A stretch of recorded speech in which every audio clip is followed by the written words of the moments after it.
That's so scary. And we are live. They've won Tonys and Oscars and Emmys and Grammys. There's no red carpet cause they're home in their jammies. From Melrose Place to Broadway to Janeway and her crew. Let Seth and James bring all the stars to you. Anywho. They're entertaining everyone, so who's gonna grouse? Just sit right back and you'll hear some tales on Stars in the House. Still got it. Hi, everyone. It's James and Seth. Welcome to Stars in the House. We may be a little bit blurry right now because, of course, we haven't done Stars in the House from our house in a while, and it's the day that the internet decided to go out. We have no internet, so we're using James's hotspot, and that's not a euphemism. Oh, and by the way, we have our own laugh track. Look who's guest starring. Hi, everyone. It's Jack Plotnick here. Jack, come join. Look at our beautiful background. Blinds. Well, and hooks. And empty hooks. Don't forget that. But we are going to bring on, we came up with a solution 10 minutes ago, and that is to have a co-host. And he has decided that this was all a plant or a plot to get him to be a permanent co-host. And that is Andrew Lippa. I'm so glad to be the permanent replacement for these other people. Welcome to my house. It's actually my mother's house. It's my mother's house in Boca Raton. Two things. So it's not even co-hosting, you're now replacing. That's my mother's toaster. I love it. Toaster oven.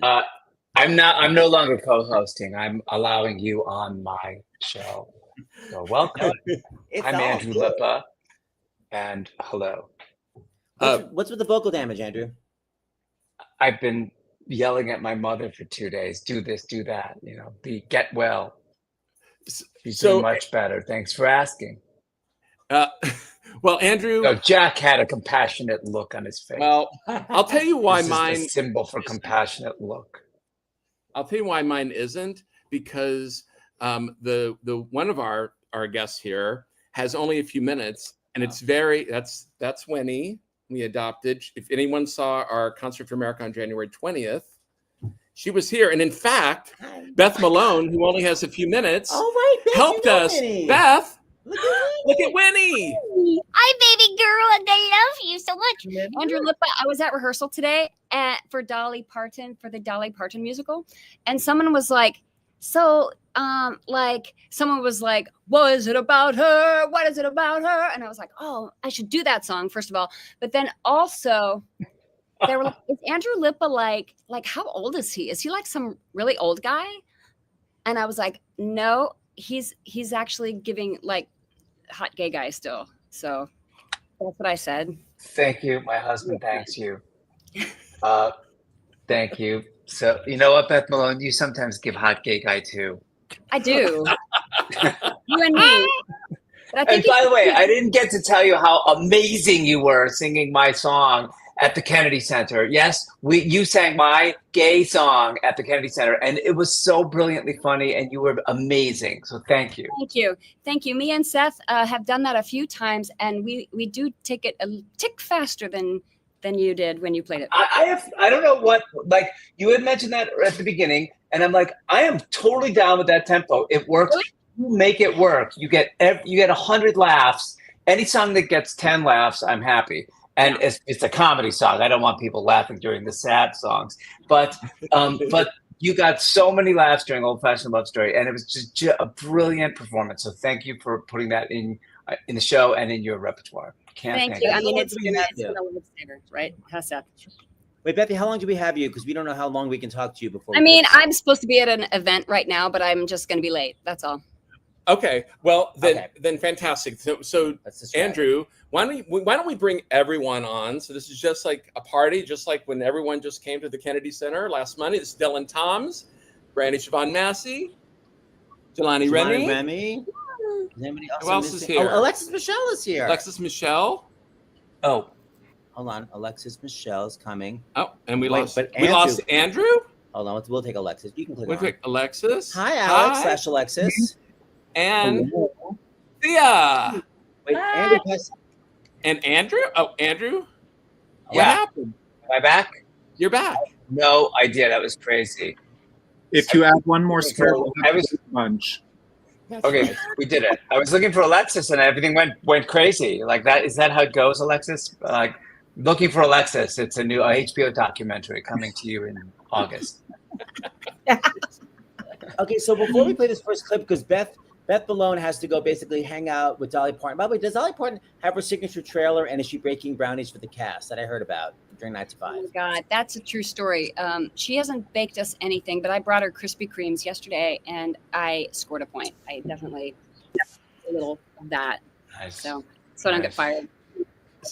So Beth, before we play, because we have everyone's song here, and we know you have to go. Thea, how long do you have? Because I know you're at a dinner party or something, so I want to just be mindful of everyone's time. I am, but for you, I got all sorts of time. Whatever. Okay, so they know they're fine. They're saving me some wine. It's all good. yay. Okay, because Andrew, then we'll go into your song from Harvey Milk next. But Beth, you flew in because you were literally at rehearsal last Monday night in Nashville, yes. And then you flew into DC. What's the name of the Dolly Parton musical you're doing?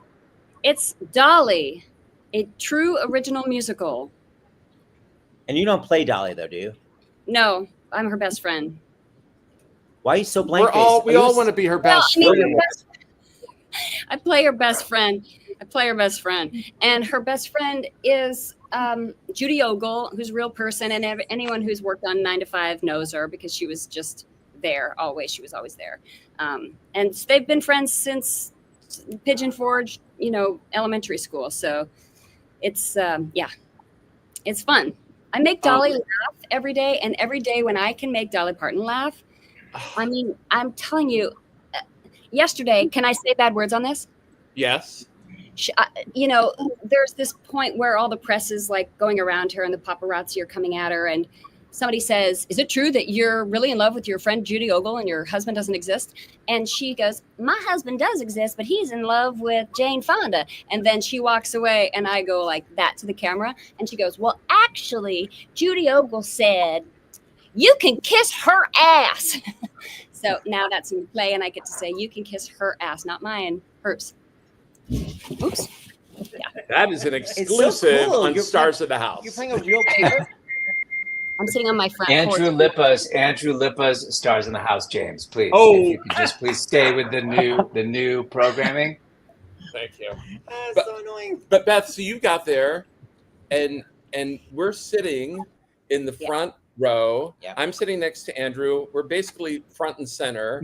You're only a few feet away from him. Have you ever sung for him before?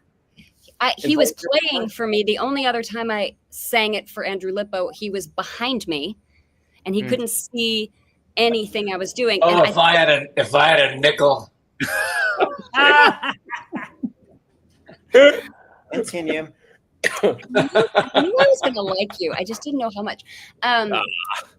So yeah, I do that song a lot, and it always kills. And it's like a surefire killer song. And it was great. It was great to sing it then. I thought I was going to sing Ring of Keys, which I also have been doing. When we got there were so many amazing artists that I did one song, and that was the one. It was the winner. I want to say two things. Do we need to set up what this is for our audience for Beth Well, Malone? ask Andrew Lippa. He's the host and he's the writer. Yeah, that's true. That is true. All of that is true. Andrew, you can set up. What was the event? And I'm in an over 55 community here in Boca Raton and allowed in.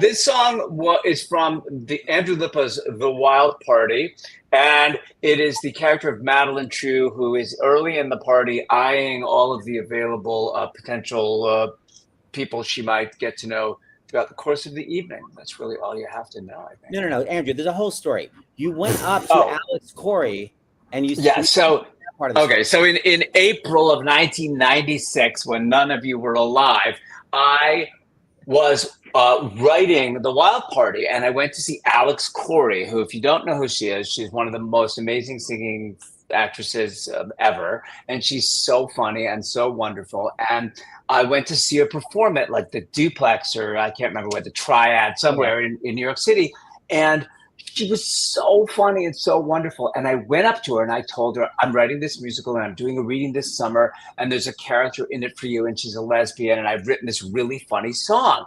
And she was like, is it funny? And I said, yeah, it's really funny. And I wrote it, it's for you. I wrote it for you. And she's like, when are you doing it?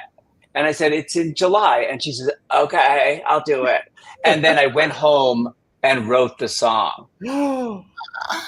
Oh, wow. That's what happened. That's my That's what happened. All right, so we're going to play this now because Beth's in a rush, and then we'll get more backstory. But this is the song that, so this just for the psychological, know that Beth is singing this in front of Andrew Lippa, who was basically in full Simon Cowell glare. But finally, he started appreciating her performance. And at the end, you made it to the semifinals. Okay. Okay, Andrew, you can hit it. Hit it.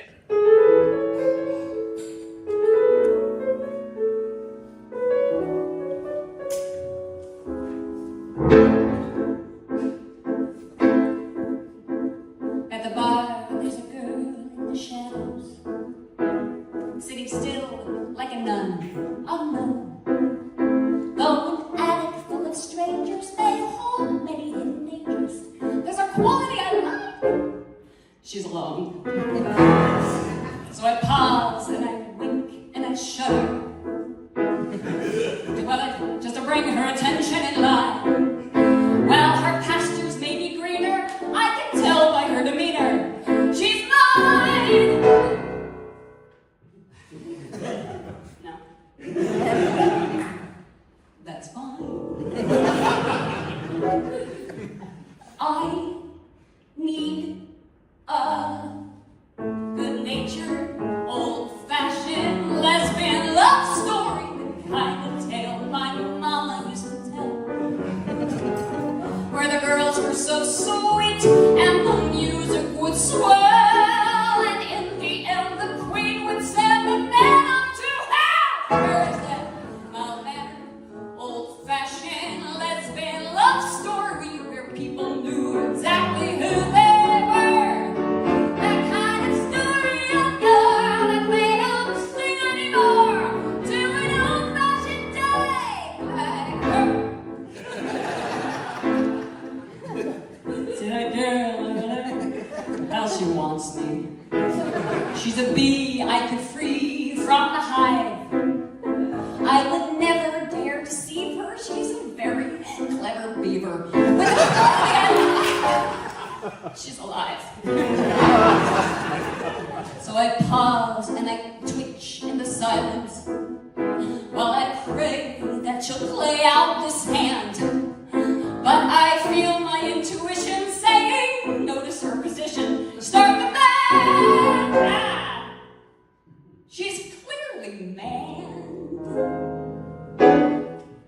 I planned a well-rendered, one-gender lesbian love story with good old-fashioned sex in every life, where girls with tattoos would whimper and whine. Well, on all fours you show me yours and I'll show you mine. What's that? Soft-hearted, old-fashioned lesbian love story where women wrestle bears and passers-by. That kind of story so good that they don't tell it like hood. Do it all that you die. I'm gorgeous, I'm single, I'm busted with laughs. So why can't I be just into short paragraphs of a you damn funny lesbian love story, the kind of yarn that turns a girl to mush. Choose from hundreds of laughs, but when shove comes to push, I understand the bird in hands were two in the bush. Old-fashioned lesbian love story where girls are girls and boys stay out to sea. I'll ride and live in bed. I'll make them tell me again. Do you know fashion like me?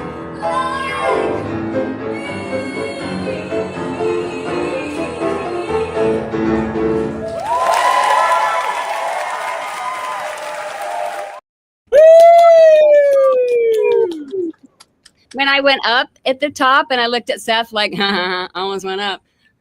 Yeah, but you still got it. I nailed it. By the way, I just want to tell everybody, me, Beth, and James just performed together in a high school production of Hairspray where they bring in equity actors. And I was a woman, James was adorable, and Beth was a blonde. I love it. And they were so good in it. Someone please do a revival of Hairspray and put them in it on the Broadway. You guys were so perfect. I can't do it. I don't want to do it. I want to watch you do it. I don't need to wear those heels and that wig, but you guys were amazing. Beth, you know what I just realized? I know this has nothing to do with the Kennedy Center, but because on our screen, you're right next to each other, you and Andrew. Both of you have played a big part in my, you and I have talked about this, Beth. I'm sure a lot of performers do, of like, should I be in this business? Should I not be in this business? And I had not done a musical in 20 years when we did this in February. And it's one thing. Well, thank you. But when it's one thing if it's your husband saying, oh, it's nice, but it's Beth Malone, who I love. And having Beth there to say, James, what are you doing? You need to do this. And then, Beth, I think I told you, but in 2004, it was the same sort of thing in Dallas, because after 9/11, I was like, oh, performing, why am I doing this? And I'd moved to Texas, and I realized, like, what the hell am I doing? And I got the role of Burrs in Andrew's The Wild Party. And Andrew came down to Dallas, and he said, what the hell are you doing here? Why aren't you in New York? And both of you have played such a big part in my confidence. So just thank you, both.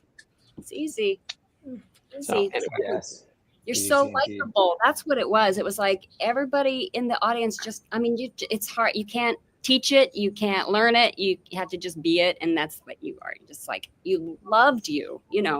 Oh, thanks. Well, and you're around it now every day, and her name is Dolly Parton. Oh my God. No. Hey, insane. Beth, before you go away, just tell everybody about your fried chicken commercial. It's so funny. Every day, if I had my phone, I would show you a picture of fried chicken, because every day Dolly feeds us. This is the best gig, you guys, the food. It's like, you go there, there's breakfast sandwiches. You go do a little singing of like 9, 2, 5. Then you come back and there's fried chicken, mashed potatoes, green beans with bacon in it. And then they had this s'mores ice cream cake for lunch. It was disgusting. I want the shirts and the show shirts to be like, I'm here for the food. So back in LA, I used to make my living doing TV commercials. And my very first one I ever booked was for Kentucky Fried Chicken. And I was like, oh my God, do you eat chicken? Sure. So I was like, handed this big piece of like chicken, and they like stick like a syringe in there and pump the sucker with grease. Right. And so they're like, action. And you go, yeah. What? And you go, and you spit it out, you don't swallow it, and you get your hands washed, and someone comes in a piece of grease out, and then they give you a new piece of chicken, and they go, action, and you're like, what? Over and over and over. And that night, I couldn't make fists. My fingers were like these little sausages. The sodium swelled the lady's fingers. Swelled up my couldn't make a fist. Anyway, so there you go. That's how. That's why I'm a vegetarian. Beth, my dear, we love you. Go, please say hi to Dolly. Tell her that Seth says hi. She does not know me. Seth says hi. She will know you. And Beth, I'll see you at the end of the month when I come to Nashville to see you. I can't wait. You're coming. Yes. Guys, thank you. Bye. All right. Andrew, do you want to go into your other compositions since you were the only yes, welcome back to Andrew Lippa's Thank you. Boca Raton Kitchen. Tonight we'll be making schmaltz herring, which is very different from bacon inside green beans, whatever that is. I don't know. My people don't do that. We don't know what those things are. My mother never saw an actual vegetable until, a few years ago. This one, right? Is that All you, Seth? vegetables Like you, came out. Jack? Yeah. Yeah. In the Yeah, Midwest. vegetables were frozen. Yes, this song that I was asked to sing and opened the concert. We did this wonderful concert at the Kennedy Center, which was sponsored by a group of senators, and Jeffrey Seller and Seth and James presented it, and it was really incredible to be back at the Kennedy Center when we thought maybe it would take a while to be invited back, but we were invited back, and I was really grateful to play to sing my song that is from. It was from I Am Harvey Milk, a big concert work that I created, but it is now being interpolated into a new work called Harvey Land, which we're developing for Broadway that Noah Himmelstein is directing and Bruce Cohen is producing, and we're getting super close to actually doing it. And so it was really lovely to, and I won't be playing Harvey Milk in that. I'm too old now. And but I will sit in the back and applaud. And this is my song. It's called You Are Here. And Seth had never played it before, and he was amazing, as he always is. Seth subbed for me in 1995 when I was playing Patti LuPone's concert on Broadway. Are we allowed to say Patti LuPone in this program? Yeah, Patti LuPone's concert. We can say Patti LuPone. And I don't know how things go anymore. And Seth was my sub. And the day that we were making the recording of John and Jen, my very first recording of my very first show in New York, Seth subbed for me in the show, and he called me from the theater and said that the keyboard had done this weird thing that I had warned him it might do. And I was like, that's very funny, haha. And it actually happened, and I had to run from the studio over to the Walter Kerr and fix the keyboard because Seth had ruined it. And then but then he played it beautifully, and I never spoke to him again. Yeah, so my version of the story is the keyboard broke for no reason. Andrew came and fixed it. I wouldn't say he was the happiest person when he came, but he did fix it. And now, 25 years later, we've spoken again. Okay, here we are. It's actually 30 years later. Oh man. But we're finally, sort of acquaintances again. Yes. But it's so good of you, Seth, to appear on Andrew Lippa's Stars in the House. I really appreciate you. I actually asked you. Andrew, should I play my song? Well, I want to talk to Thea because she only has she's joining us, and of course. Why is Thea here? Because that's a part of your song, Mr. Host. I'll let you take it from here. Oh, hi. Like a proper host, you include, there are other people besides myself. I understand this is how it works now. I'm learning. It's like Ryan Seacrest's first Wheel of Fortune wasn't very good. He's much better now. Jeez. Specific. Yeah, and the other rule of hosting is when I say for you, Andrew, to take it away, that there isn't 20 seconds of silence before you talk to Thea. Yeah, I'm not going to take it anywhere. Thea, you weigh it. Hi, friends. Hi, I'm Thea Kano. I am the artistic director of the Gay Men's Chorus of Washington, D.C. And that's amazing job. And you might have heard that we were among the many folks that were canceled from the Kennedy Center in this past spring. So because of all that, Seth and James had reached out to us in February, and we're just delighted to have been part of this as well. So I got this cryptic email from, I think it was James last week, saying, so we're doing a thing in your neck of the woods next Monday, and could you pull together a dozen of your singers to sing this Andrew Lippa song? I was like, sure, where? Details, how much time? I'm thinking, okay, I got to pull the singers and this, that, and the other. And they say, oh, well, can we give you a call? So Seth, I think you called, or maybe James. One of you called. And you're like, okay. It's basically top secret. Like, I mean, like, is my phone bugged? And you're just like, you can't tell anybody, but it's at the Kennedy Center. I'm like, well, how in the hell am I going to get my singers there? So fast forward, I told the singers, so, hey guys, we have a gig Monday, 3:00. If I can't tell you where, I'd have to kill you. I said, and if I were to tell you, actually, I'm afraid that James and Seth would come after me. So we're not going to go there, but put this time aside. So I did not tell them until late Sunday night where this was. And meanwhile, I said, send over the music. And so I sent it to them, and they were taking a look at it. And you had said there'd be a finale, and I got that music, and I sent that to them. So they were at home learning the music. And by the way, I saw them that weekend, and they were trying to guess, embassies, They knew it wasn't going to be the White House, but nobody said the Kennedy Center. So I thought, yes. So late Sunday, I sent them a message. I said, okay, the gig is at that big place on the river. Like I wouldn't even write it. I didn't want to put it into writing. And they're like, what? So that's how we did not let the cat out of the bag, because I knew that was a really important part of this whole thing. Well, we were nervous. Just so people don't know, we were nervous that if we announced it was there, that maybe it would be canceled, like the Gay Men's Course of DC being canceled. So that's why we were trying to keep it secret, because we didn't know what was going to happen. It wound up going off without a hitch, but we really didn't know. We didn't know until showtime. Really? Was going to happen. And I told them, when I did tell them that Sunday night, the day before the concert, I should say, less than 24 hours before the performance, I said, so do not tell anybody, because there's still this chance that, until it comes out in the media tomorrow, that it could be canceled. So anyway, that's our long story, but we're so delighted to have been included, and it felt so right that we were included. So thank you for that. And it was just so cathartic to be there. And what an opportunity to sing your piece, Andrew, with you was just, something we'll remember for a long time. It was so wonderful to have the singers on the concert. Thank you. And to have you there conducting. And it was just a wonderful, wonderful experience. It was so unbelievably fast that how we do that together. And I, texted you or emailed you the music, and then the next thing I know, we're all doing it. It was really something. And I want to just add, because this is how these things happen.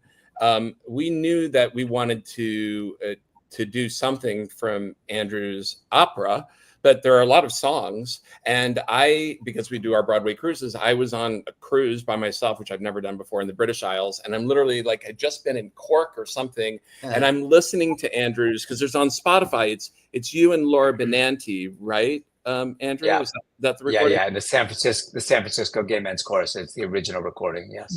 So I was listening to the songs over and over, listening to all of them. Which one would be the one that I felt would be the most perfect, and that wouldn't need that much of a setup that's really obvious, and the one that's really positive and why we were there, which is, it's Harvey Milk. He's coming to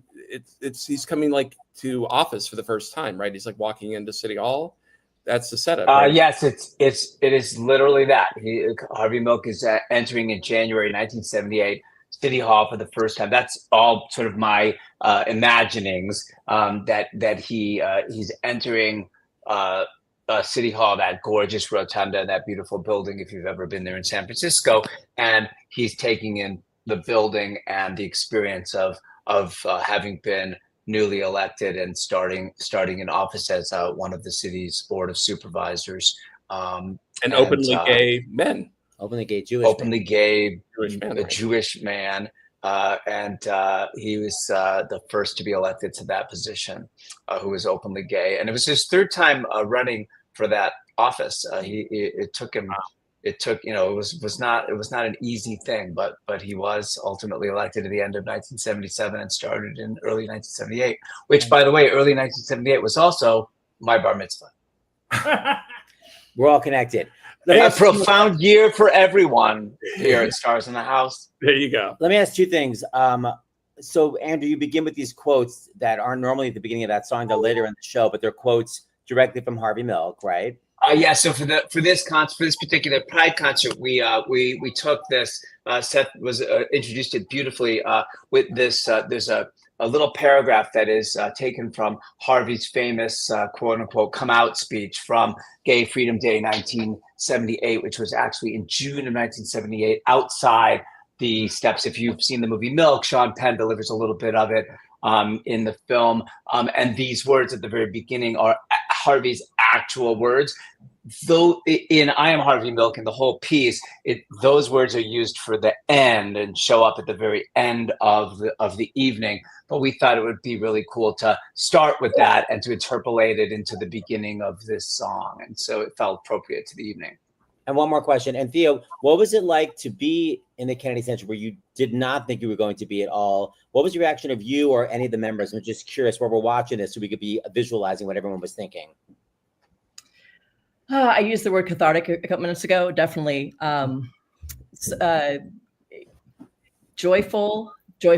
When we haven't, when we think of the Kennedy Center the last couple of months, it's been kind of this dark gloom, if you will, because of all that's gone down and, what's happening to our nation stage. And that was just to actually be there. It just felt so right, and have this incredible talent. And it was absolutely very humbling for us to be included in that. But particularly since we are part of the history of these past few months of what's going down over there.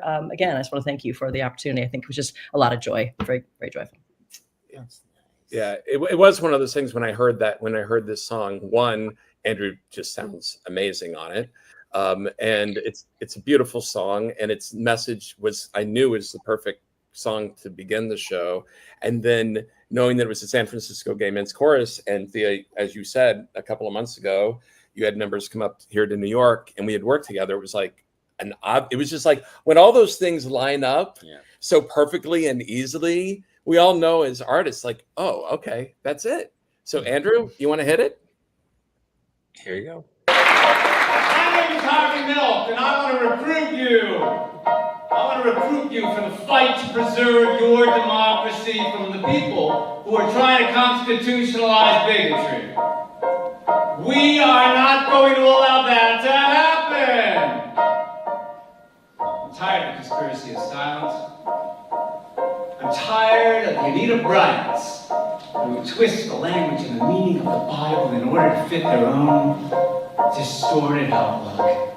I'm tired of John Briggs and his talk of false role models. But I'm even more tired of silence. I'm tired of silence, so I'm going to talk about it. First gay man, elected to first gay man, elected to I'm that man, elected to gay and Jew, Jew and gay. What will the Pope do? What would my mom say about the first gay man, elected to represent, expected to change and cope, climb a rope, face that slope, give them hope. I'm the one they've trusted, so I'll just do what I told them I would do. I'll barrel through, standing here in City Hall, all dripping justice wall to wall. I recall that sticker on the map that says, that screams, that calls out to everyone. You are here, you are standing when they told you would fall, you would fail, you would feel the crush. But you're here, you are here, and the old you can't believe it's coming true. But it's you, and without a doubt, you are here within these palace walls where we have once been born. Here within these hallowed halls we enter proud and scarred. Some may threaten, some misquote, some may need to clear their throat, but we won the final vote.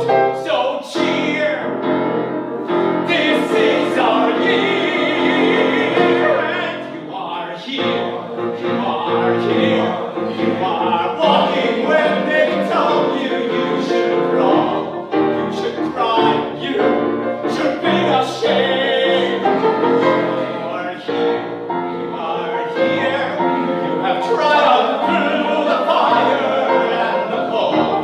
So behold, you are always this and only now.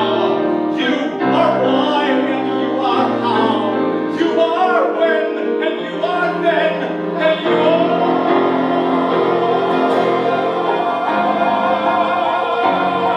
here.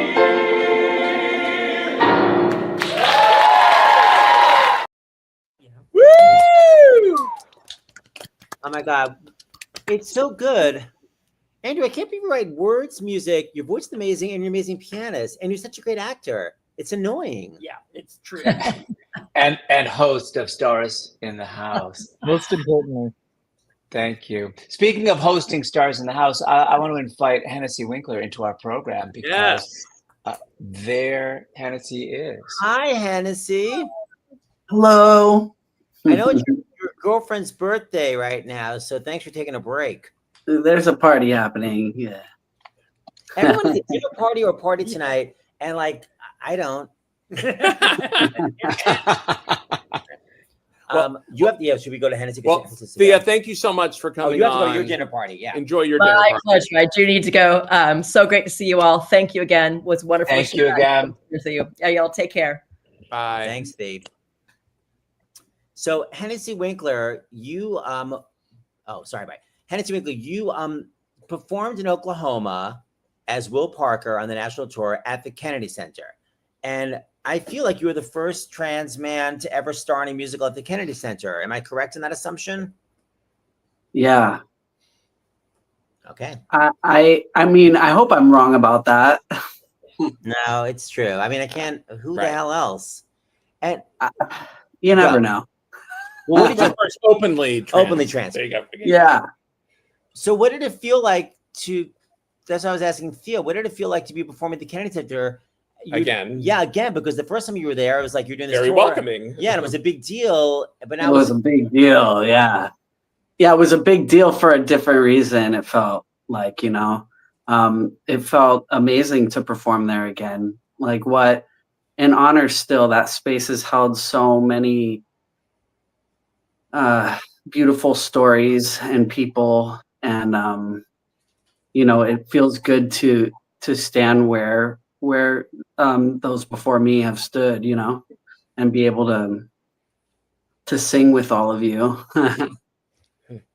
And there is a lot of negativity to the trans community right now. For the people watching, like, what can we really do to help? It feels like I'm trying to just poke down. Like, what can we sort of do to help you and your brothers and sisters? Yeah. Wow. I mean, everything from little personal things, just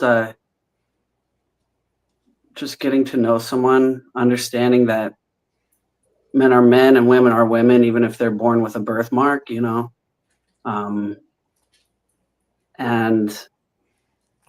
everything in between. I mean, personal relationships with trans people, try to get to know trans people, is important. And also, you can always give to, places that help support trans people and get them care and help them with housing if they need it, or if they're, kicked out of their home, a place to stay, because that still happens, supporting trans performers, supporting people who are representing the community. That's always something you can do as well by seeing their stuff or buying their stuff, if they're creative, or hiring them. I mean, there's all kinds of ways, if you want to talk about the industry, there's many ways to be able to support trans people there too, but I'll be here all night. I mean, what do you wish, just before we go to your show, what do you wish someone had done for you when you were young, when you were a child or a teenager? I guess the first thing that comes to my head,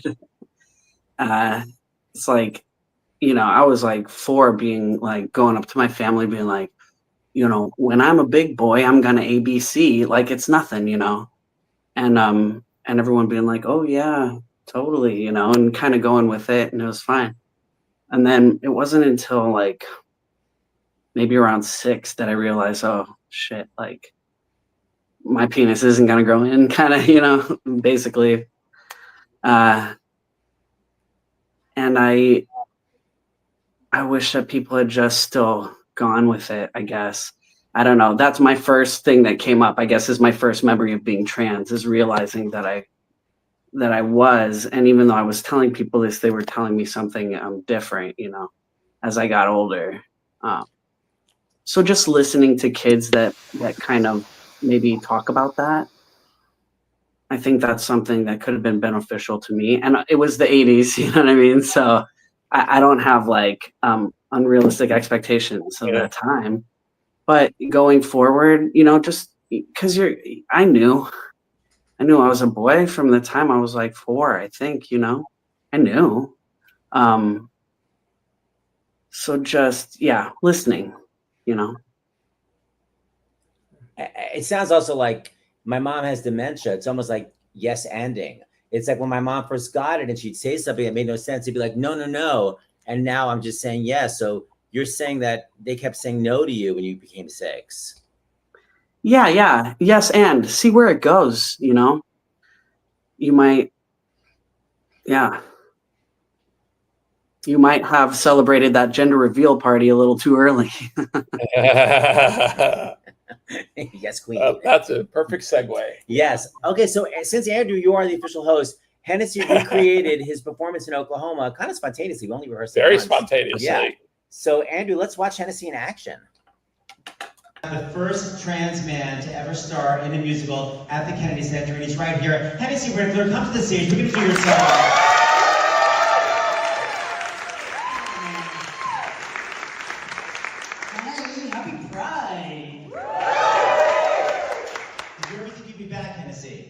What's that? Did you ever think you'd be back? Not in at least a few years, no. Guess what? You're here. Yeah! Tell me about your trip. Well, I'm gonna need Jillian's help on leading this, okay? Okay, great. It's a call and response song. I got to Kansas City on a Friday. By Saturday, I learned a thing or two. For up to then, I didn't have an idea of what the modern world was coming to. I counted 20 gas buggies going by themselves. Hold on. I was trying to set the pace. No. It's not that. It's the one time I used the iPad, it completely backfired on me. That's why I hate iPads. It was so exciting, and then it just stopped working. So, hold on. iPad. This happened during the show, too. iPads. So when I had Oklahoma Open, okay, it's called Everything's Up to Date in Kansas City. Does anybody know who the original 808 was? Celeste Home. Does anyone know who replaced her? Shelley Winters. This is the kind of stuff as you were saying, I count to 20. Yeah, I know the words.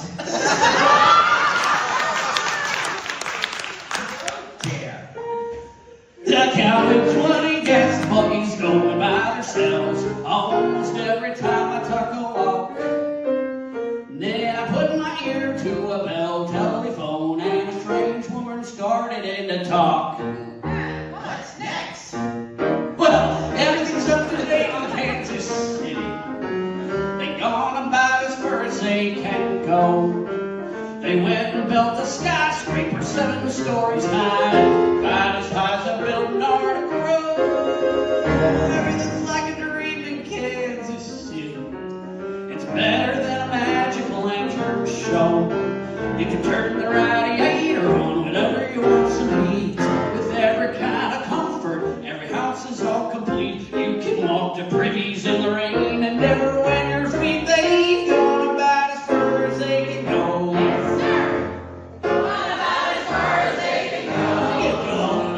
Everything's up to date in Kansas City. They've gone about as far as they can go. They got a big theater they call it Burley Q. For 50 cents you can see a dandy show. One of the gals was fat and pink and pretty. As round above her she was round below. I could swear that she was padded from her shoulder to her heel. But later in the second act, when she begun to peel, she proved that everything she had was absolutely real. She went about as far as she could go. Because you're right. About as far as she could go. Can we do the ending that we talked about doing that I didn't do just now? Oh yeah, let's do it. I want to try it. I wanted Hennessy to go up. Let's try it. You wanted me to opt up. So she went about as far as she could go. She went about as far as she could go.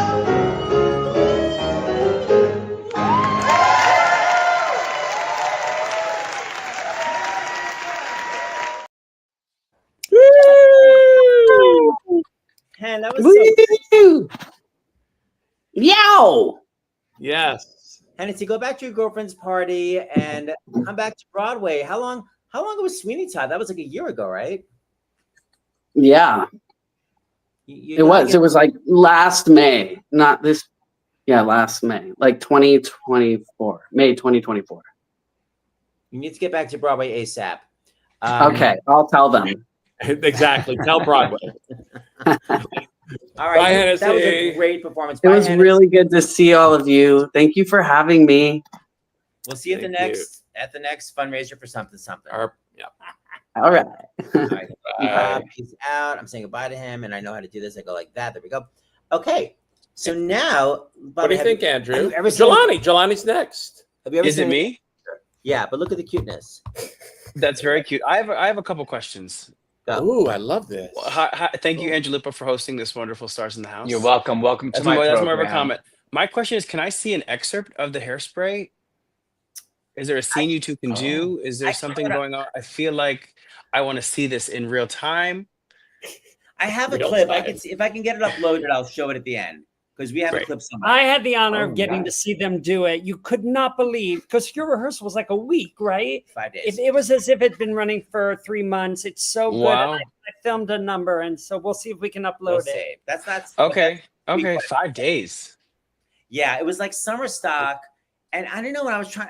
We didn't really realize how quick it was going to be. No, we got there on a Sunday night, and because these were kids from high school, we had to wait till they got out of school, and then they had to be out of the building by 10 p.m. So we were rehearsed starting like 4 o'clock. I don't know, something like We had like 20 hours of it was rehearsal. like places. We're like, wait, I haven't. And it was like the national tour set and a full-on band. It was like the This whole country went downhill with the child labor laws.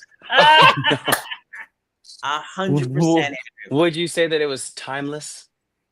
Oh, us. They're timeless to nice, you. I know nice. what you mean though with cramming it. I'm doing a show at the Muni, and they do shows so fast here. We had our designer run today, so I get you with throwing it together, but it's magical. That's Are you magical. playing the nice guy or the mean guy? Well, what I'm are you playing the doing? nice. I'm doing Frozen here at the Muni, and I'm the nice guy. And who's your Elsa? Anna Cornell. And who's your Chelsea? What's the other name?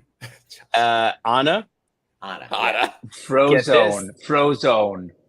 Patty Murin. Wait, she's The recreating. OG. it? She's stepping into her originating role, Wow. which is I magical. like that language. I like that Magical. language. Magical. Re-stepping into her originating role. That's much right. better than creating it, because she didn't create it. Bobby Lopez and Christine Anderson Lopez and the writers, they created it. She's re-stepping into her originating role. Excellent. Fingers. And slaying it. She's incredible. Of course she The is. whole cast is incredible.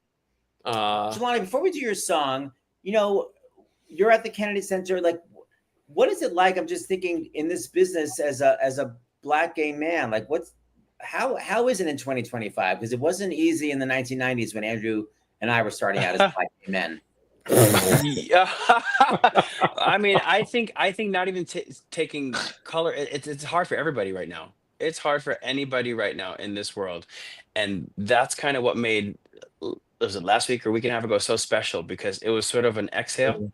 It was like a celebration, and it was nice to just spread joy in a time where it's in a space where it may not, you may not had the opportunity to.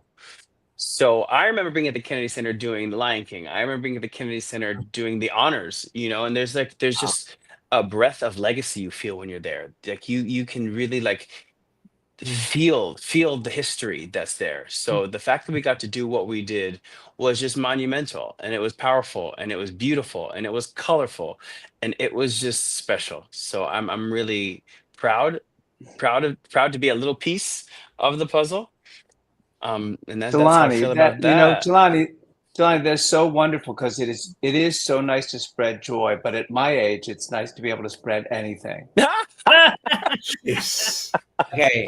And of course, Andrew, that's okay. So that's take one on the host of what the segue would be.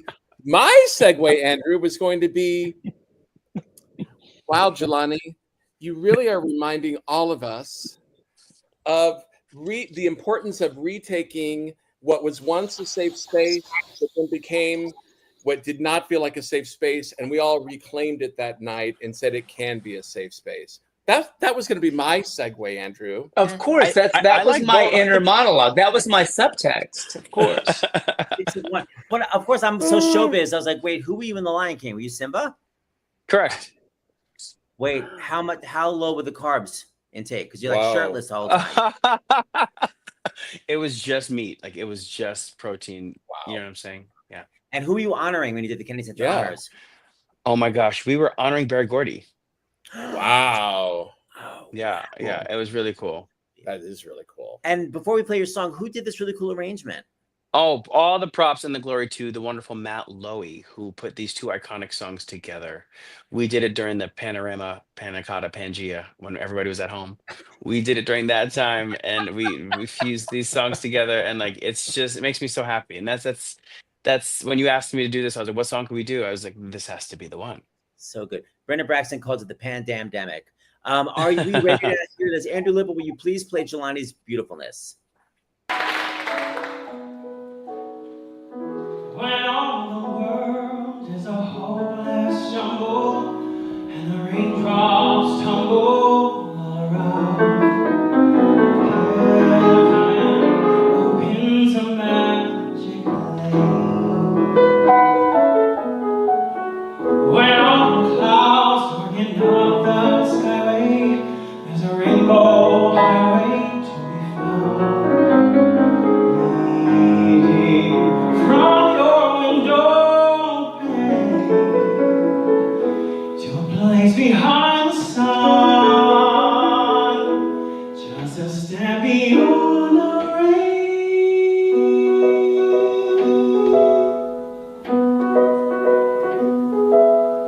Why are there so many songs about rainbows and what's on the other side? Rainbows are visions, but only illusions. Rainbows have nothing to hide. And so we've been told, and some choose to believe, but I know the wrong way and see. Oh, someday we'll find it, the rainbow connection, the lovers, the dreamers in me. Everybody, can we keep right here?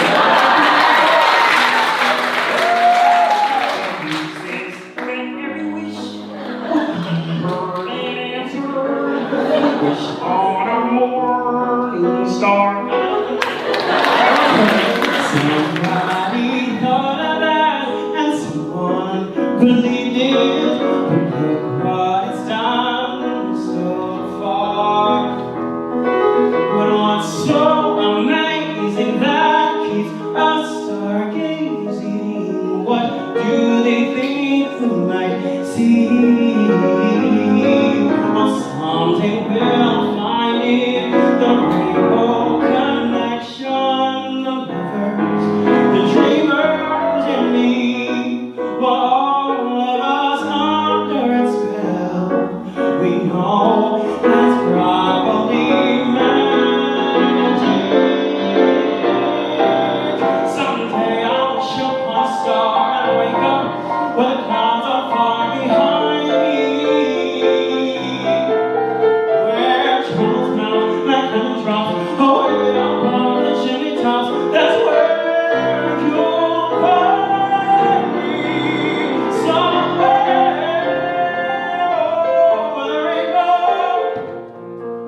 Birds fly over the rainbow. Why then, why can't I? If happy little bluebirds fly beyond the rainbow,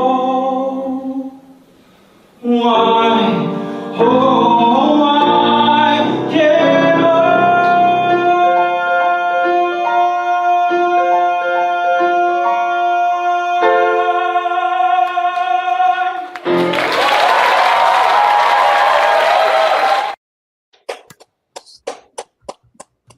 Thanks, everybody.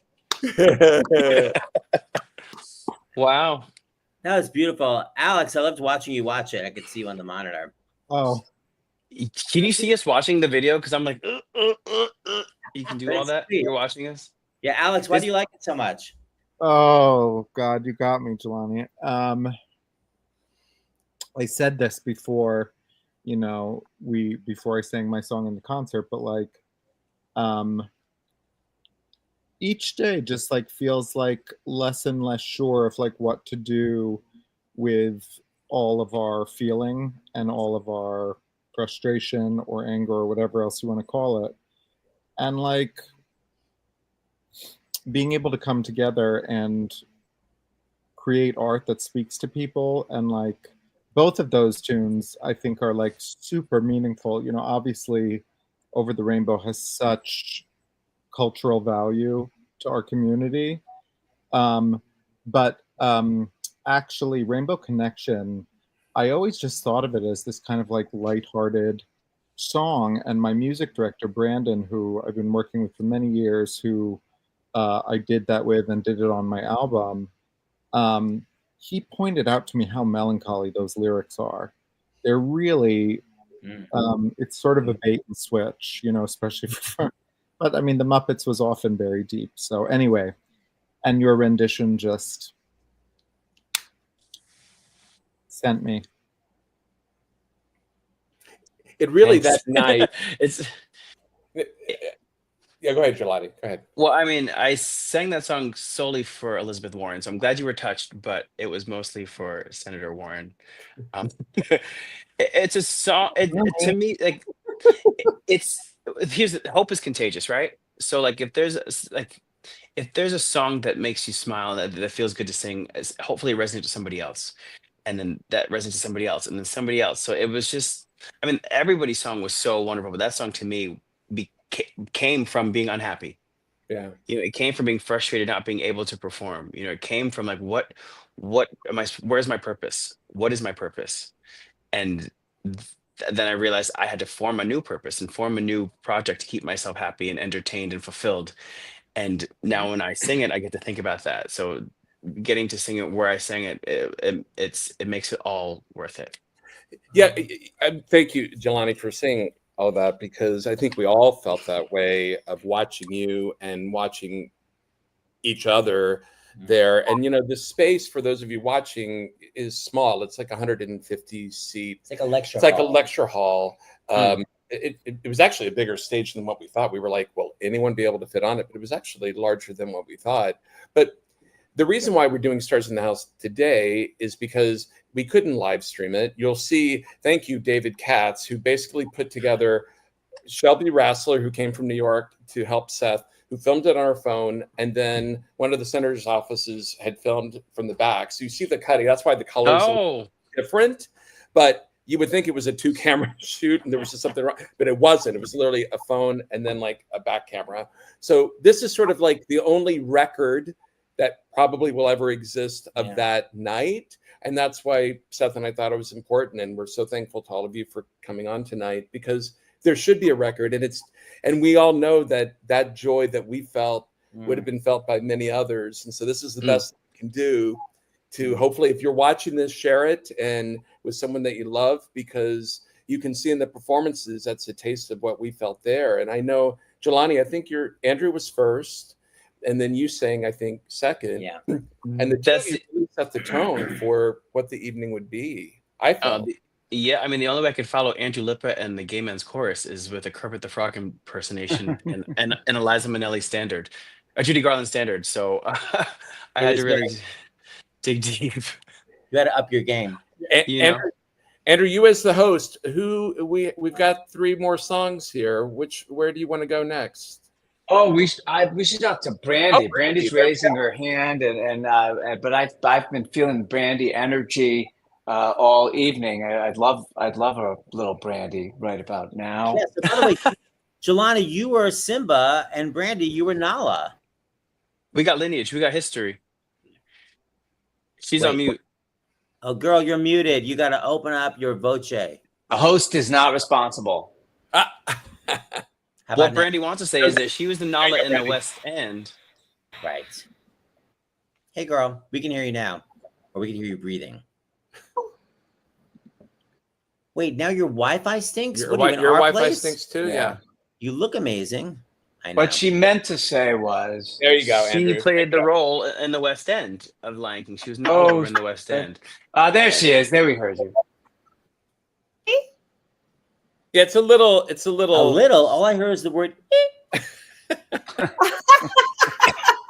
Well, we All I heard. checked. Can you hear me now? Okay, Yeah, now we we can can hear hear you. Okay, I'm unmuted. Voila. Okay. Here we are. Hi, Brandala, guys. How you are created Nala in the West End, but what I didn't know is that you. I created, but I was in it. Yes. Okay, whatever. But I didn't know that you got to Broadway so effing young because we all went out to dinner after. How old were you when you did Jekyll and Hyde? I was 19. And you actually went on for Lucy for the. Yes, I went on for Lucy with Sebastian Bach from Skid Row and David Hasselhoff. Wasn't it a big deal because it reminds me of when Melba Moore took over Sheila and Hair. Wasn't it a big deal because you were covering someone who was white, right? Yeah, it was Colleen Saxton. I think back then they were hiring us really young, like right out of school. So Colleen Saxton, she was 18 and she swung into the role, and then I covered her. Yeah. But she's white. Yeah. I think it's a big deal. I mean, you're a pioneer because I was yelling at you at dinner to say that you were the first Black Elphaba in Wicked, and you kept denying it, and it's making me crazy. So we're taking a vote right now. So Sekon Sengblah was hired to be the standby for Elphaba, but Brandy went on before Sekon went on. So Brandy is the first Black woman to have ever played Elphaba on the stage at the Gershwin. Can we all agree on that, please? Doesn't that sound like the first Black woman to have ever Andrew? played Elphaba? I give props to everybody. I say one of the first because we were there at the same time. And she was the standby, and I was the understudy. So one of the first, she was there. She went through all of the things that I couldn't even bear to say or go through. So well, yes, and probably you're both pioneers. You're both pioneers. Sekon's amazing. So we love her. End of story. Everyone's a pioneer. You and Sekon. But you said yes as soon as I asked you to do this. I texted you. And the song is a pioneer song too, which is one of the reasons why we wanted it in the show. It's the first lesbian duet on Broadway, unless you count Bosom Buddies, which you don't. So let me ask you. That's for you, Andrew. Yeah, I knew you were doing it for Andrew. So Brandy, when I asked you and I are doing a production of Mame soon. I just know. I feel like coming. And we're gonna switch off like True West. Like the Odd Couple. Yeah. Over my dead body. Oh, Alex, sorry. Oh. Sorry, Alex. You can be the Sekon Sengblah standby. Oh. Okay, thank you. So Brandala, when I asked Catherine Gallagher, and she was like, "Oh my God, my dream role is Maureen." And you said have you ever played Joanne in Rent? Like, how did you know the part? No, well, right out of high school, Rent was really popular, had just came out. So I basically was singing it in my dorm room when I moved to New York, and it was like the only thing I wanted to live, breathe, and eat. So I would line up. I was in those horrible lines that we had to stand in around the corner, around the block. I was still in school in my last semester, and they tell you not to audition.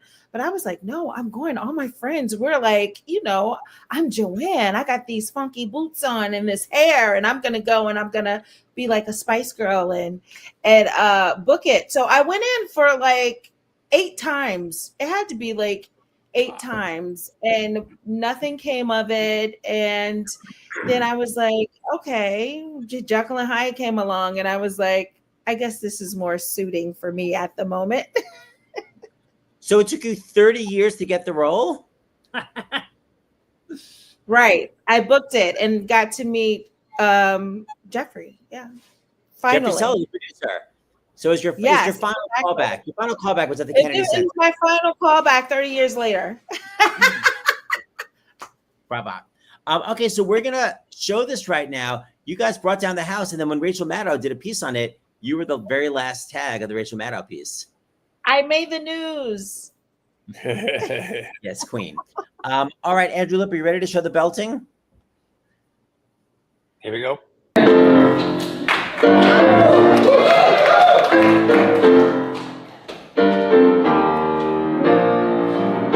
Every single day I walk down the street, I hear people sing, "Hey, it's so sweet." Ever since puberty, everybody stares at me, boys, girls, I can't help it, baby. So don't lose your mind. Just remember that I'm your baby. Take me for what I am. I was meant to be, and if you don't give a damn, take me, baby, believe me. Take me, baby, or leave me. A tiger in a cage can never see the sun. Well, this demon needs her stage, baby, that's how I want it. You're the one I choose. Folks would kill to fill your shoes. You love the limelight too now, baby. So be mine, but don't lose your mind. Crying, oh, honey, there, are you still my baby? Oh, take me for what I am. I was meant to be, and if you don't give a damn, take me, baby, believe me. No way can I be what I'm not. But hey, don't you want your girl hot? Don't fight it, don't lose your head. 'Cause every night who's in your bed?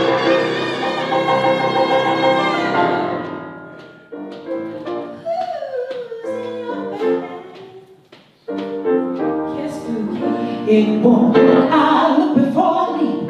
I love marches and discipline. I make lists in my sleep, baby. Once I smell a witch, I follow through. I ain't mess with all of you. What to do with my impromptu, baby?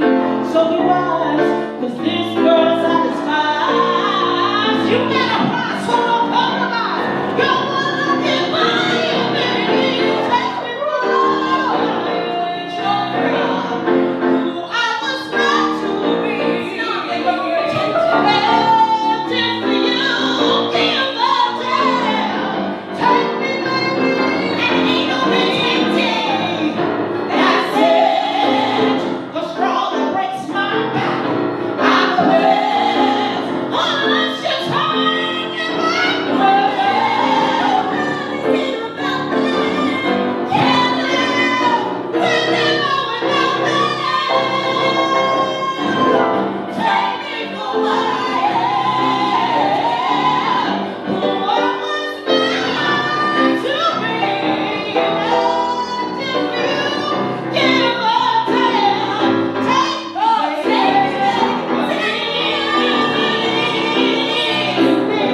take me, baby.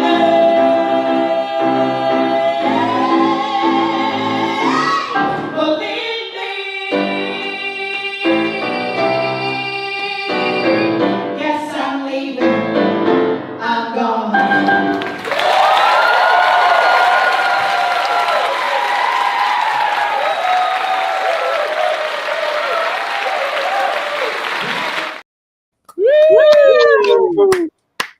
Okay, Brandy, your stillness during Catherine's verse, we were obsessed with your complete stillness the whole time she was singing. It was so good, just staring her down. yes. I'm pissed. Oh yeah, then- I've been in those kind of arguments before. Can you tell? Yes, I met your girlfriend after the show, dear. We discussed it. Oh. Blank Yeah. face. And your mama did, baby. Yes, queen of the high Right, G. exactly. You know what?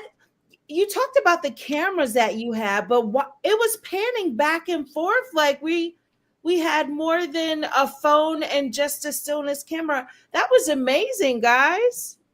David Katz, Shelby, thank God. We'll send you that clip, girl. It was so good. Now you got to finally play the role. It's only taken 30 years, man. It's about time. She's ageless. Listen, I'm here. I'm here. There you go. May I share something, everybody? Yes, Alex. So I went up to Brandy at the end of the night and I was like, look, I've been trying to play it cool, but I'm pretty geeked out to meet you today. Because circling back to the alphabet discussion, back like in the early days of YouTube when like, you know, there was like basically you could find everyone and everyone that was singing in Wicked on YouTube. And, you know, Brandy was one of the performers that like me and my friends stand hard. And we talked about, we shared a moment about this, and, you know, I definitely bowed down to the queen of the battle cry, the greatest battle cry of all time, Brandy Siobhan Massie. But also, what I didn't say to you and what clicked for me just now was the other thing that like really had me on board so many years ago was the Actors Fund hair concert that you were part of, Seth, of course, that Brandy. Her White Boys. I think one of the greatest recorded trios of all time is the three of you ladies on that album. It's Brandy, Shayna Steele, and Let Us See. And because you cast all three of them. Yeah, of course I cast all those ladies. Yeah, because I just seen Brandy in Carolina Change. And I said, will you join Hair? Because I flipped out and I knew Let Us See from my friend Richard Waits and I knew Shayna Steele from Hairspray. That trio, when you guys rose up in the elevator, That was amazing. Iconic. Thank you, Alex. You're making me happy. Yes. And also shout out.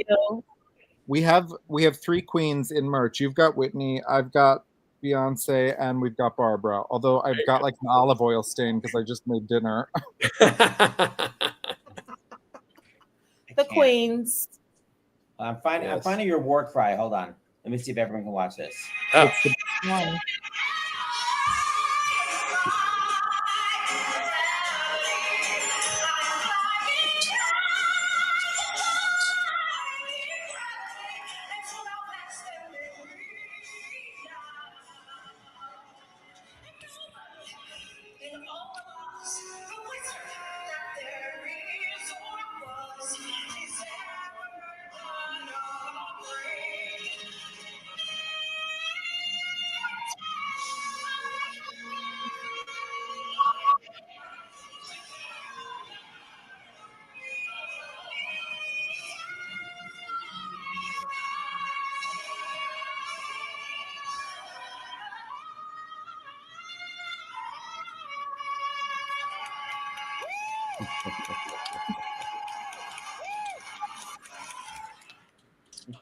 Iconic. What?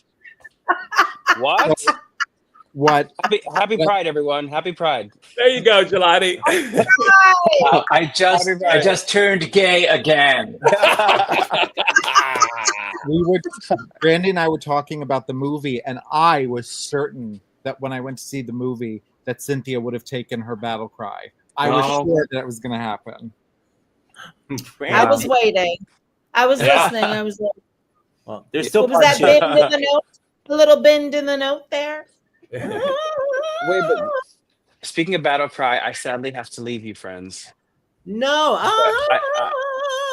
We'll have you anytime, Jelani, anytime an Andrew Lippa stars in the house. We'll welcome you back. Thank you so much, and happy Pride, everybody. Thank you. And from now on, I'm just going to keep Andrew right there. And we're covered. Yeah, I was like, what's going on here? Like, why did I become, okay, I'll do the Stephen Colbert. Okay, so we have 2 more songs, and then we've got our big finale. So we have Dylan. You were before Alexis, I think, right? Your song? No, Dylan was. No, last. Alexis. Okay, so Alexis / Alex. So first of all, before we play you, the outfit. Where'd you get it? Go. So I had that dress made for my All Stars season in 2022 that aired in 23. And my dear friend Garrow Sparrow made it in their studio. And I was like, oh, I just want like it was going to be my finale gown. I said, I just want like an ultra glamorous Alexis Michelle here in 2022. Like, this is it. So they sketched it. It was a pencil sketch. And so they sent the rendering over. And I was like, yes, it's me in 2022. This is it. And we were all like, oh, what color? And we all agreed in a moment, we're all seeing red. So when I went to fit that dress, I put it on and I looked in the mirror and I said, I'm going to win. And then I said, you know, this is too good for a drag race. I'm ready to go to the Oscars or the Met Gala in this. I mean, people lost their shit when I wore that on the show. They said very nice things, but it's definitely one of the loveliest dresses to grace that stage. But yeah. But it also meant that you couldn't really be in the audience to watch. I know, I had to be stashed back. That's the other reason I'm like living extra hard for these performances. Oh, right, because it's the first time I'm seeing them. So where were you? You were like just outside the lecture hall, like just waiting nervously? Well, not nervously, fabulously. There you go. No, but you know, first of all, it takes a minute to get into that thing. So I would say you were probably like 2 to 3 songs in by the time I was actually ready to go. I see. Yeah. Now, I wasn't anticipating this. I'm going to speak out of turn before we go any further. We already, you know, stand hard on Brandy and my love for my new friend Brandy, but I was not expecting another hero of mine to be here tonight, Jack Plotnick. You are one of my biggest inspirations. Oh, that means the world to me. When I was studying musical theater at Michigan, go Blue, Andrew. Go Blue. One of my friends who was a year ahead of me at Boston Conservatory, Kristen, was like, have you seen this movie called Girls Will Be Girls? And I was like, no. And so he brought me the DVD and we watched it. And kind of in line with like what RuPaul has been to so many, I had never seen like a full narrative feature film performed by like not only, you know, inspiring drag artists, but actors. So for me, it felt, I identified a lot because like I've been sort of walking this line my whole life of like, I'm going to be on Broadway and I do this thing and then like slowly they've started to do this, but like you and that film were one of the things that made me feel like there might be space for me in that way. Wow. Thank you for those beautiful words. That is so amazing. That's awesome. That doesn't feel very Evie, your response. I feel like you should like, you know, obliterate me and put me down in true Evie fashion, but I'll take it, Jack. Now you are, huh? Exactly. And in fact, I had a fantasy that in the sequel, I could play Varla and your son's daughter. Well, that would be amazing. And you know what? It's not too late because we are still editing. So we'll talk. Alex. We can always do a reshoot. Love it. So listen, if people, hold on, I'm going to do this right now. So if people don't know, Jack plays his character, Evie Harris, is kind of aging, horrific Hollywood star that's an alcoholic and got drummed out of the business because she was drunk and she killed 6 people. It was a family of 6. I only killed 4. So this is where she's sitting and watching her old movie, Meteor.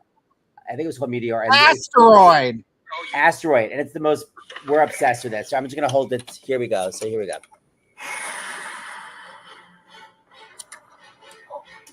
Yep.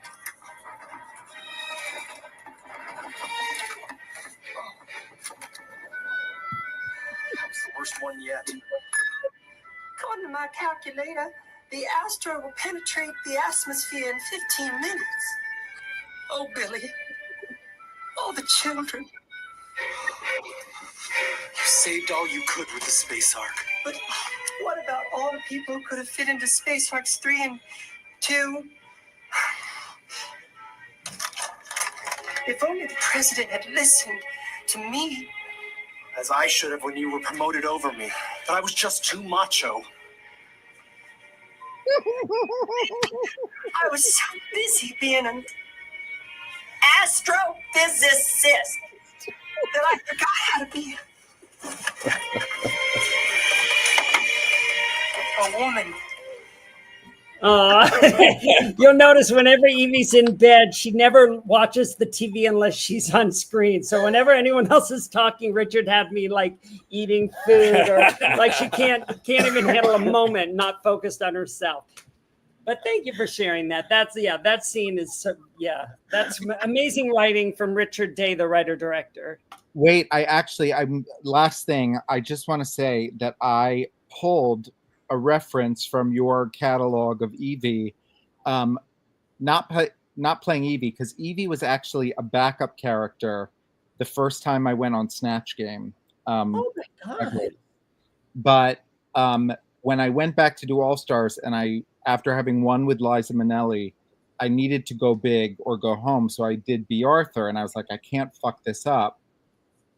And I used an Evie Harris quote because I thought this will be a random little thing. I don't think it made the edit, but funny story. I said something about George Peppard, coming in Oxnard. Yeah, George Peppard. Something about how he's very, very loud. You could hear him coming in Oxnard. Yes. Yeah. PG-13, people. And on that inappropriate note, not since spreading, Alex, let's hear your amazing performance in your red dress. And by the way, just want to say a big thank you to Alex, because we didn't have Alex's direct contact. We were in LA to host a benefit for our Harvest Home Sunday night, less than 24 hours before we would begin the Pride concert at the Kennedy Center. And we were at breakfast. I texted Nina West because we didn't have your contact, Alex. Right. And then Nina, aka Andrew, texted me back right away. We texted you, Seth texted you. And like before we knew it, you were like immediately booked. Like, what is this? And you said yes. Like 24-hour booking. Yeah. It was thank you. Thank you. And when we saw this song that we're about to play, or Andrew is about to play. I mean, on YouTube before. On YouTube before, we were like, oh my gosh, this is beyond perfect. And it was right after a speech that Harvey Fierstein had written. So the combination was perfect. Yes. All right, Andrew, push play. I'm so full of gratitude tonight. From day to day, I'll be honest, I sometimes wake up and look at that telephone and feel helpless and unsure of what to do with my outrage and my fear and all of my feelings. And so to be here tonight with all of you, our incredible, esteemed senators, and these incredible artists means everything to me. And to get to deliver the words of one of my heroes, Harvey Fierstein, as well as the late, great Jerry Herman's music, is a wonderful reminder that living your truth and speaking your truth is always worth it, as it has the power to change minds and hearts.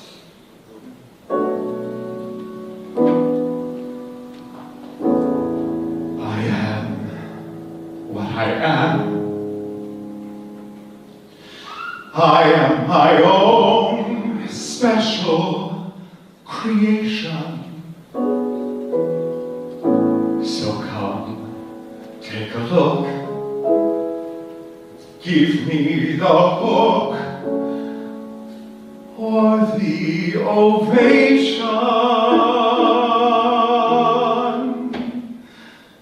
It's my world that I want to have a little pride in. My world, and it's not a place I have to hide in. Life's not worth a damn till you can say, hey world, I am what I am. I am what I am. I don't want praise, I don't want pity.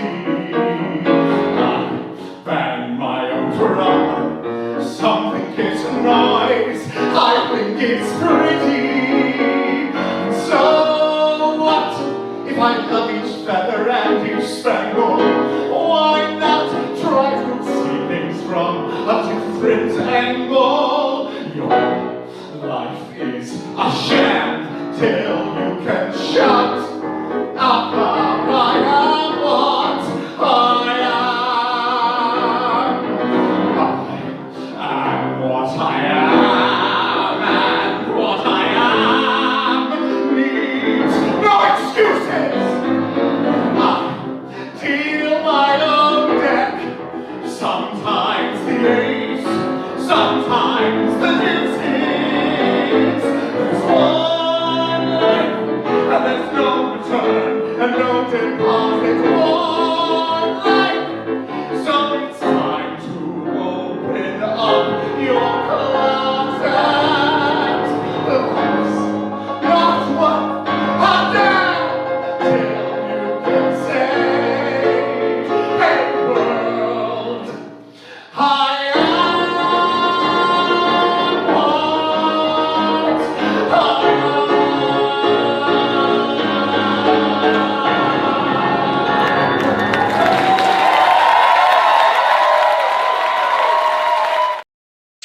Yes. That pose. So good. That acting was so great. Thank you. I think I told this to you, Seth and James, afterward, that like I got to do the show last summer at Barrington Stage Company, and after waiting 20 years to play the part, I like had thought like, oh, getting to play this like drag acting role, like that's the thing. But actually, the whole center of the whole show, doing the whole performance for me, the whole center was like not only playing in a queer relationship, but playing a parent. Because like the whole plot of that show is like, you know, their son asks them to be, you know, to lie about who they are and to hide who they are and to disappear in my character's case. And only if the love and the care of the child is strong enough can like the character really reconcile that. And so I became deeply invested in this young man playing Jean-Michel in our production, and I was like, I care so much about him. I'll do anything for this young man's happiness. And so that was kind of like the centerpiece of doing that. But in this case, you know, getting to sing that for our occasion, the lyrics just sang themselves. I mean, I did not have to work hard at it. It's a perfect song. Okay, so our 11 o'clock number was Dylan. Dylan, James, of course, you got in contact with Dylan, right? You were the one who found Yes, his number. because it was when we did our 5th anniversary of Stars in the House in March. The month preceding that, the writers of the musical Finn that began at the Kennedy Center had reached out to us, and we did an all-star concert at the town hall, and so it was in March, and so it was a real natural, of course, that we wanted Finn represented. And when we did this in March, Andrew Rannells played your role, Dylan, but we knew when we came to DC that we wanted you, and so we did one of those cryptic emails to the writers, Chris and Michael, and said, "What do you think?" And this, we're going to do a Pride concert in DC. And I said, "Do you mind?" You know, I think they reached out to you, Dylan. Is that right? Is that what happened? Yes. So I mean, it was about Tuesday when Michael Kuhlman sent me a message on Instagram and was like, "Be on the lookout for an email from Seth Rudetsky." And I was like, "Okay." So then we got in contact, and I was just so honored to be asked. It was crazy.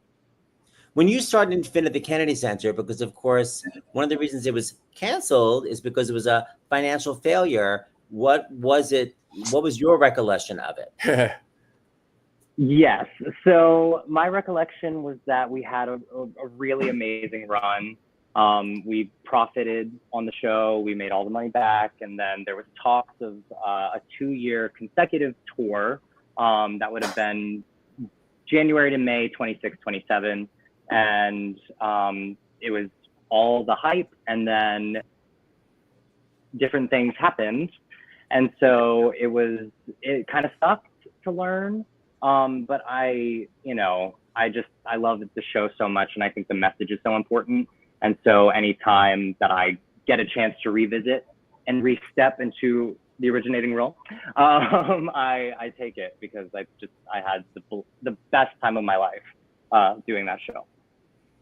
You played a shark who doesn't want to just be gray, who wants to have a lot of colors. And when you performed it for school groups, did you ever get to talk to any young people that saw it? Do you remember any kind of reactions you got from young people? Yeah, I mean, I think the kids really loved the show, and I mean, it was flashy, and we had bubbles, which was fantastic. They loved the bubbles, and but so many kids. There was one group actually specifically. A little girl had to be like escorted out after Finn is fighting with his best friend because he can't. He's trying so hard to choose between the shark guard and whether or not he wants to go be with his sparkly fish friends.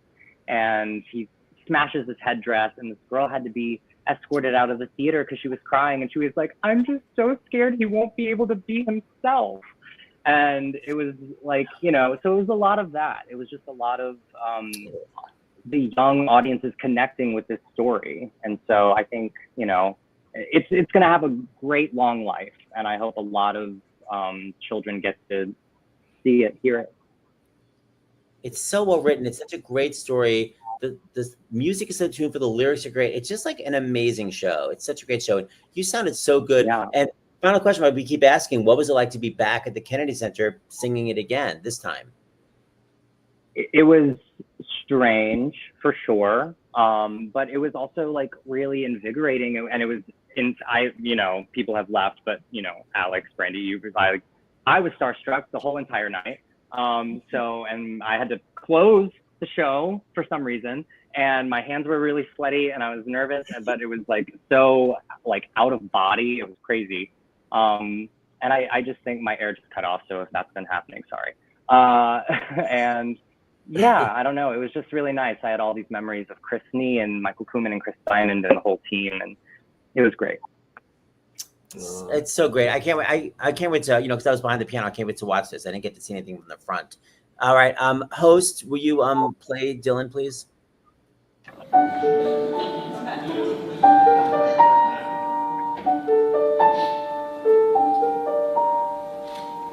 All the glitter and all that color, so much brighter than gray. Never knew there was anything that could sparkle in such a brilliant way. Swam a sea that was so much duller, no grayer ocean than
Yay!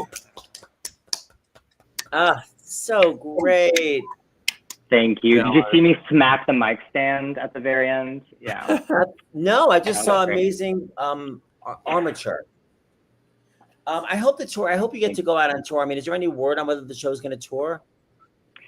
I have no idea. I have no idea. Well, all right, I'm hoping it really. It's such a great show.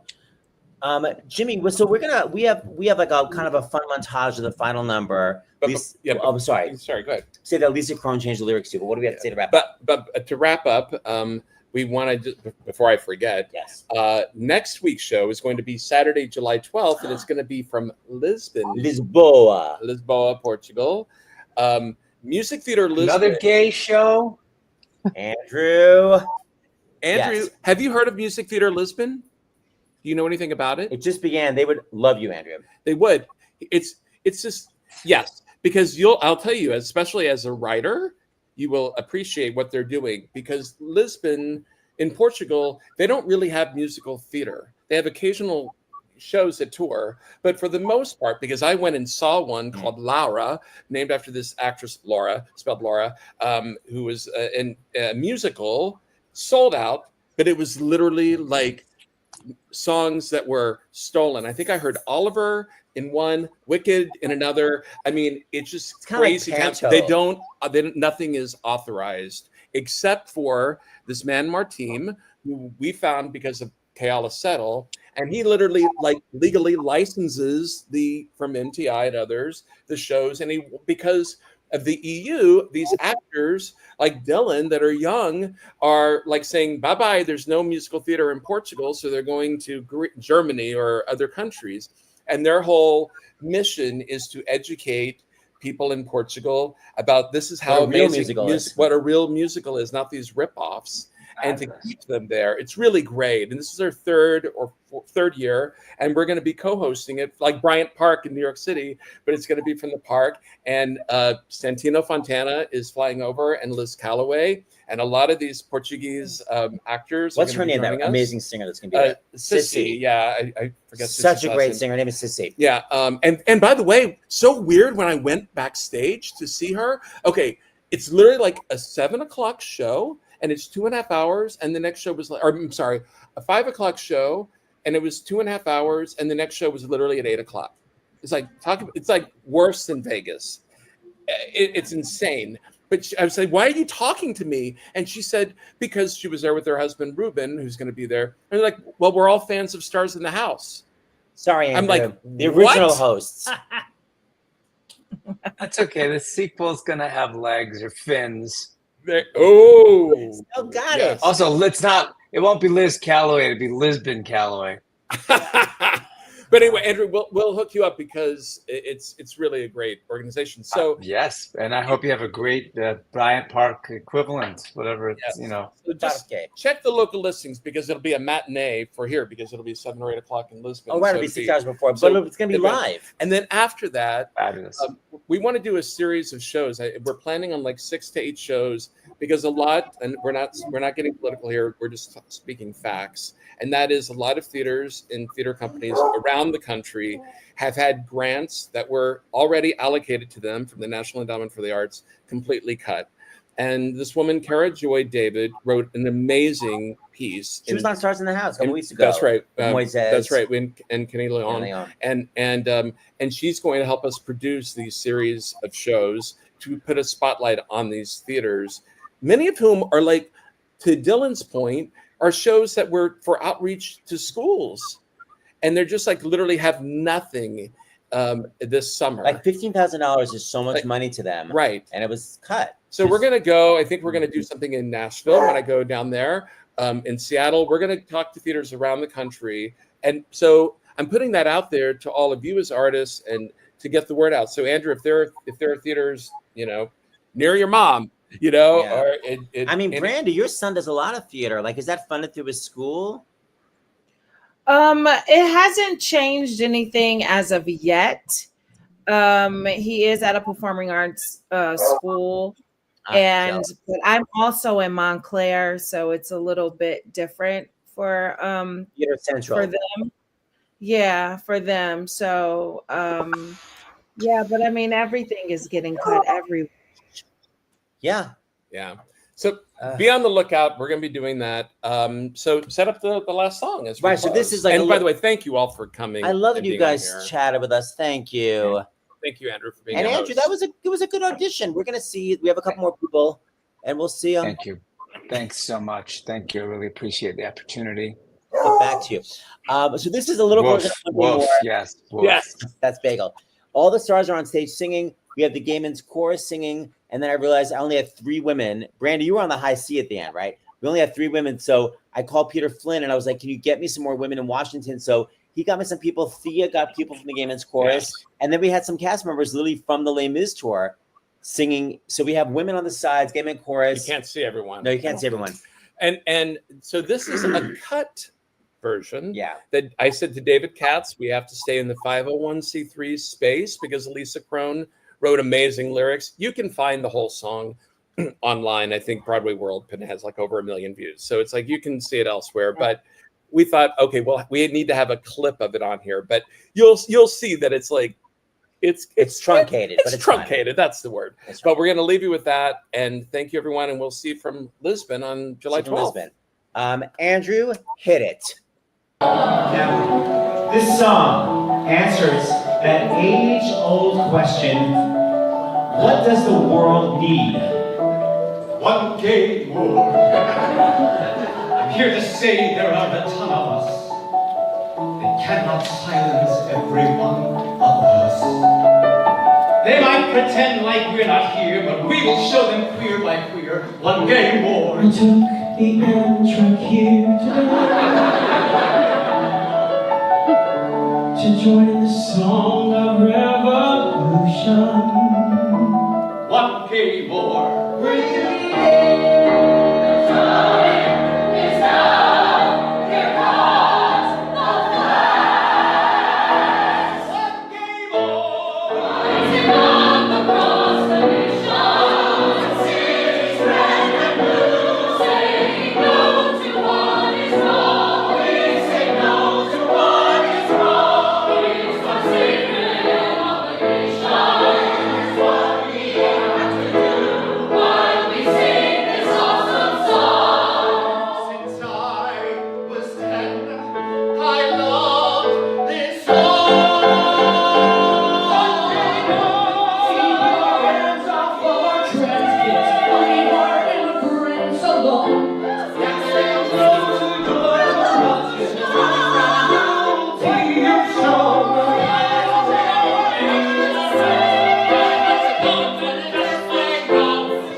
All right. Now we need to take him off.